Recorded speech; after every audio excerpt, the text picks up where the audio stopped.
fu dono, crediamo più che gradito, all'imperatore Federico II di Svevia da parte dei monaci di Santa Giustina, il vino friularo, varietà autoctona padovana prodotta in 14 comuni del Conselvano, terre piane strappate alle acque dai benedettini nel Medioevo.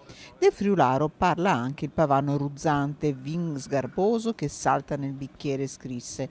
Conosciuto nei secoli scorsi e amato all'estero, per 3 giorni il Salone proverà a farlo apprezzare dai padovani. Il 90% della nostra produzione della cantina di conserve viene completamente esportato su 2 mercati di riferimento, la Svizzera, la Germania e anche qualcosina effettivamente nel nord Europa. Un prodotto apprezzatissimo in queste zone, l'obiettivo nostro appunto è diventare buoni profetti in patria. È un prodotto eccezionale e quindi uno si chiede per quale motivo non abbia questa diffusione.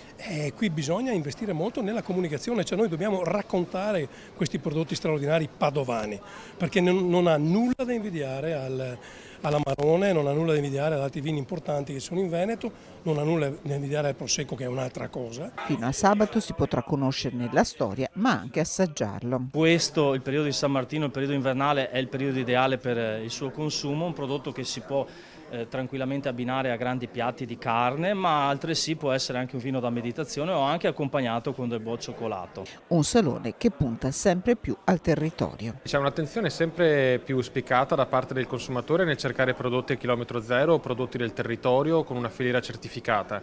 Noi abbiamo a pochi chilometri a conserve un prodotto così importante e buono e quindi è fondamentale farlo conoscere ai consumatori padovani. Noi dobbiamo lavorare per accorciare la distanza tra la terra e la tavola.